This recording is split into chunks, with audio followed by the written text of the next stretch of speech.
Hi guys, today's weekly Laser Talk film is the 1958 MGM picture Tom Thumb, based off the Grimm's fairy tale of the same name, and it's great fun, light comedy fare for the whole family. It's not something you're going to find a ton of depth in. It's one of those where it's great to put on for the kids to enjoy, and it's good enough, there's enough humor and things that the adults will enjoy it too. It's not dumbed down for kids, it's just very light fare, appropriate for kids. There's not a whole lot of meat on the bones here, but there's enough creativity and visually enough magic and enough humor and really great musical score to draw you in and get you interested enough. Again, it's just kind of a good, goofy family film.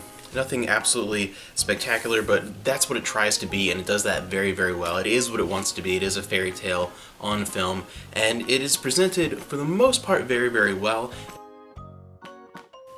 You have Russ Tamblyn as Tom Thumb, and he is endlessly positive and just contagiously fun and active and non-stop, and he is incredibly aerobic in this role. He is jumping around, tumbling around, as all these dance scenes that I'll talk about with the special effects a little bit later, some of the better parts of the movie. He does a fantastic job with that character, and I think is someone who will instantly capture the attention of kids, especially young kids, and really draw them into the movie, even beyond just the colorful presentation and the special effects. I think he's a character that can be latched onto if you want just that light family fun type of movie. And you also have, of course, the legend Peter Sellers in this, with Terry Thomas as the two villains, who are very, very funny, again, kind of kid-friendly, slapsticky villains who want to use Tom Thumb for their own gains, two criminals, and actually get Tom Thumb's parents thrown in jail at first when they're blamed for stealing money from the treasury that they actually helped use Tom Thumb to deal with. And one of the best scenes of the whole movie is when Tom Thumb is messing with them basically in the cave and switching around the gold coins as they're counting them out and trying to split the booty in 50-50 share, and just it ends up in just this laugh riot in the cave between these two roles, who I think in many ways they add a little bit of something to the movie that it needed. I think without their characters being portrayed so well in this kind of just very overly goofy manner, without that element, I think it would have been a little dry, the whole picture. I think it would have had those magical visual elements, but I think it needed that little bit of comedic flair to really make the whole picture work. And this was directed by George Powell, who is very well known for special effects. So he was definitely the person of the time to pick out for the way they did the special effects in 1958. Known very well for War of the Worlds, which was, what, 53, I believe. The Time Traveler, Destination Moon, which was 49, no, 50. Destination Moon was 50. With that lineup of work, it's a little bit more of a mixed bag than I'm used to seeing with his pictures.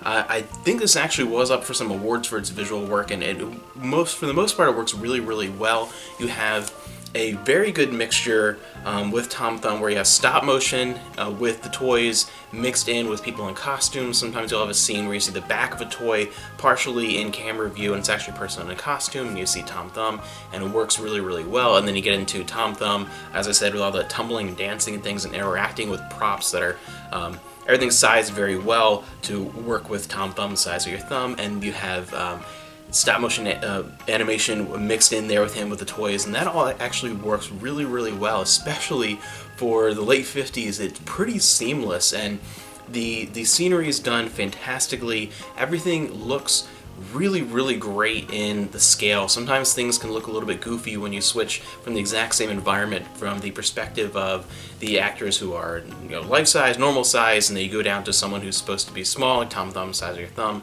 Sometimes there's some like color issues, or things don't quite line up where you can kind of tell that one's the life-size set and one is the extra big set to try and make Tom Thumb look small. Sometimes you can really see that in these movies. It actually blends pretty seamlessly, particularly for the time. Done very, very well when he's interacting again with the sets, when he's interacting with a lot of stop motion, when he's interacting with the people in costumes as toys and things. Tom Thumb himself, who is of course the most important special effect, works really well. Again, blends very well. One point where it doesn't quite always line up, it depends on the scene, is when he's interacting with more live footage, when he's interacting with the other actors. Very occasionally there'll be a scene where you can tell the actors aren't completely interacting with him. You can tell they're kind of off their mark a little bit. It's not the whole movie, it's not always, but occasionally there'll be a moment where you kind of sense it.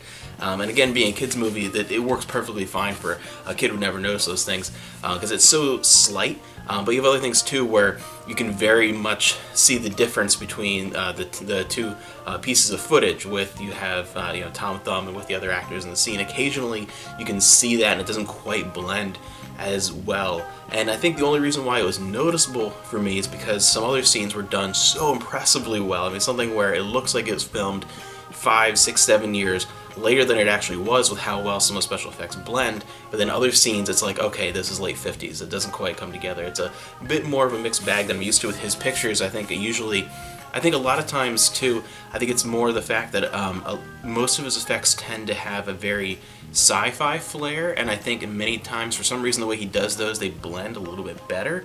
But yeah, again, the special effects overall are absolutely fantastic, and particularly for the time, they just are a few elements, a few scenes that didn't quite transition perfectly, and this is the kind of picture that I really think, because of those elements, I can't even imagine trying to see this on Blu-ray. I mean, I have no idea if there's a release, but I think it would look awful. I think this is one of those where you really put it in high definition and those things would stand out even more. I think that happens a lot.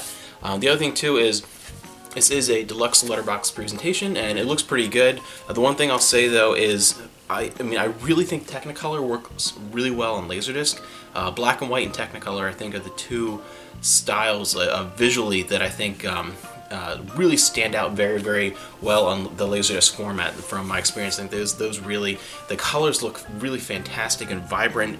This looks a little bit on the washed out side, not awful by any means. It still looks really, really good. But I have, just even in my collection, plenty of other Technicolor releases from MGM, even the same, like the deluxe letterbox edition, the gold bar on the top, some other Peter Sellers movies and things from right around the same time period, mid to late 50s, very, very early 60s, and every other one of those looks a little more vibrant. The colors look a little more saturated and looks just, I don't know, it looks just a little more colorful overall than this. I think it looks a little more dulled down, and I'm not sure if maybe it's from the print they were working with or whatever. Again, it still looks good. It's the same as my argument with the special effects. That nothing is bad about the presentation. It's just I've seen a lot better from the exact same line of releases. Still just a fun movie, and this, again, this is one where if you want to find a LaserDisc and find a great film to sit down with younger kids, sit down with a family, this is one that I guarantee they'll enjoy. It's just, again, light family fun. It really is just that basic old fairy tale put into a form of a fun, colorful kids movie.